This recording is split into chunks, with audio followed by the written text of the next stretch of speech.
Good morning વિદ્યાર્થી મિત્રો. હિન્દીની અંદર આપણે હવે સ્વાની અંદર સમજતા હતા પાઠ પહેલો યાતાયાત અને ચિત્રપાઠ. આની અંદર આપણે સમજતા હતા. આની અંદર આપણે વાહનોના નામ સમજી ગયા, ત્યાર પછી ફૂલના નામ સમજી ગયા, 5 વિકલ્પ, ખાલી જગ્યા, ત્યાર પછી ખરા ખોટા અને 2 ટિકિટ હતી. એક ટ્રેનની ટિકિટ અને એક બસની ટિકિટ હતી. એ 2 ટિકિટો સમજી ગયા. ત્યાર પછી એના 7 આપણને પ્રશ્નો આપેલા હતા. એ ટિકિટને જોઈ અને 7 એના પ્રશ્નો હતા તે પણ સમજી ગયા. ત્યાર પછી આપણે આજનું જોઈએ. મેં તમને કહાની કીધી હતી કે હવે એના નેક્સ્ટ લેક્ચરની અંદર આપણે કહાની સમજવાની છે. તો ચાલો આજે આપણે કહાની સમજીએ. ચાલો તો આજે આપણે આ સરસ મજાની કહાની સમજવાની છે. આપણને 6 ચિત્ર આપેલા છે અને ત્યાર પછી એનું નીચે કહાની આપેલી છે. તો આપણે પહેલાં સૂચના વાંચીએ. निम्नलिखित चित्र के आधार पर रची हुई कहानी को पढ़ो और अपने वर्गखंड में कहे. એમ કે છે કે આ ચિત્રના આધાર ઉપર આપણને એક કહાની આપેલી છે તે આપણે આજે સમજવાની છે.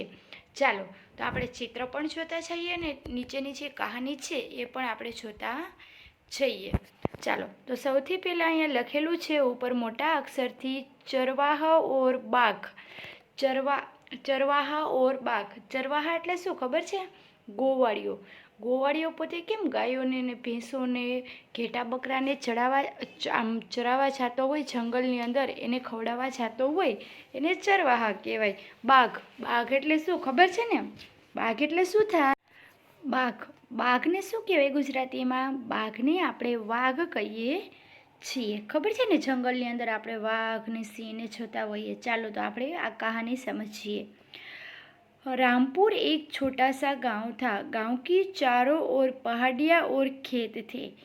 એમ કહે છે કે રામપુર એક નાનકડું અમથી ગામ હતું અને ગામની ચારે બાજુ પહાડ જોવા મળે છે અને ખેતર પણ જોવા મળે છે. ચાલો તો સૌથી પહેલાં આપણે પહેલું ચિત્ર જોઈએ. હવે આ પહેલું ચિત્ર છે બરાબર, એ આપણને એક રામપુરનું ગામ દેખાય છે ને ગામની અંદર ખેતર છે, પછી પહાડ પણ જોવા મળે છે. ચાલો ત્યાર પછી આપણે આગળ જોઈએ. રામપુર મેં એક ચરવાહા રહેતા था. એમ કે છે કે રામપુરમાં એક ગોવાળિયો રહેતો હતો. इस चरवाहे के पास भेड़ बकरियाँ थी. ભેડ એટલે શું થાય? ઘેટા. અને બકરિયા તો તમને ખબર જ છે, બકરીઓ બરાબર. એ ગોવાળિયા પાસે ઘેટા અને બકરા હતા.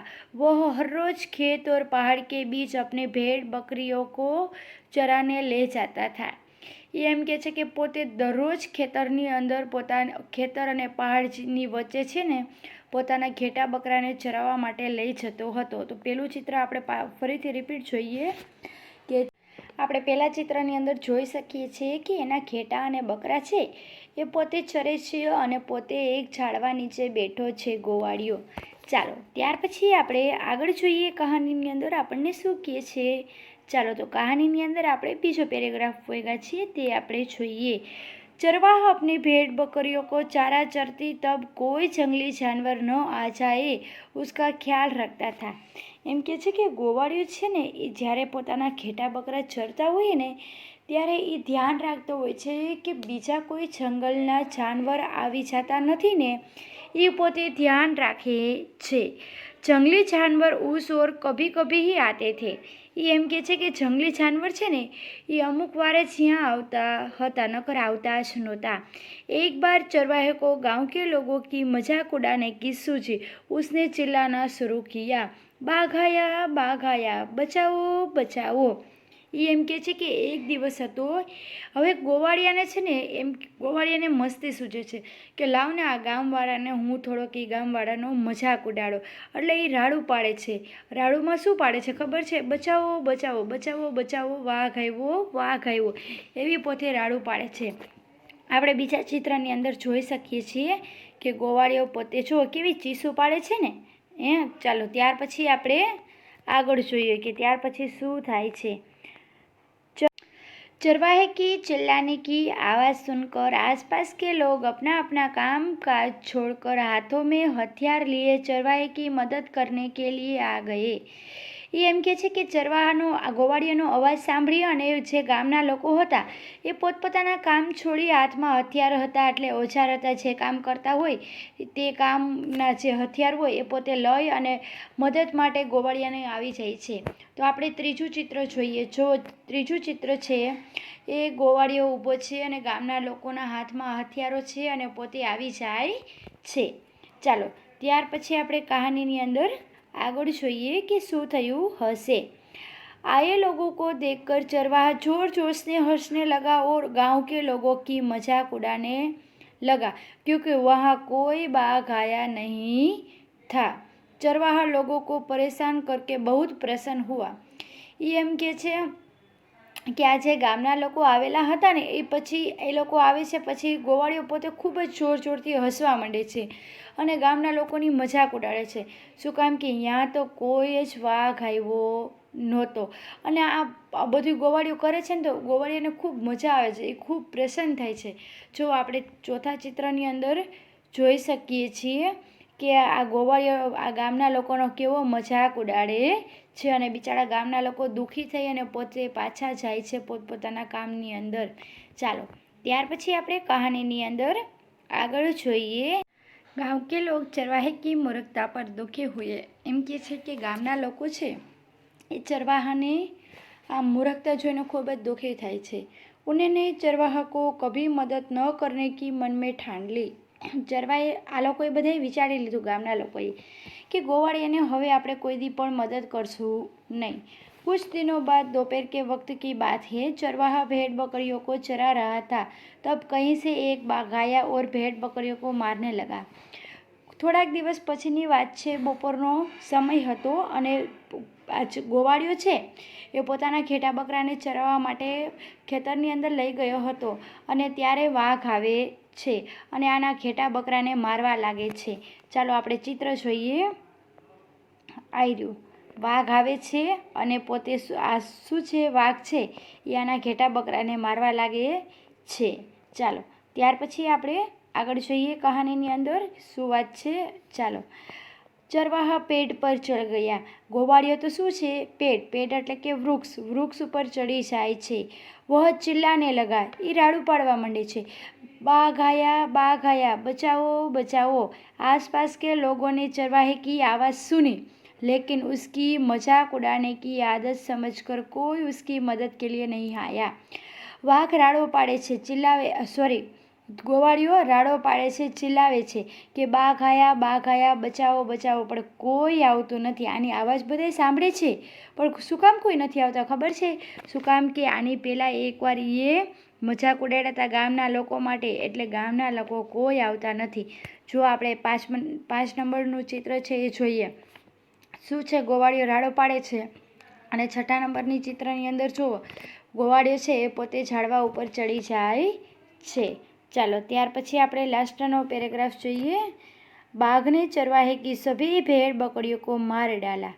વાઘે ગોવાળિયાની બધી ભેડ બકરીઓને મારી નાખી.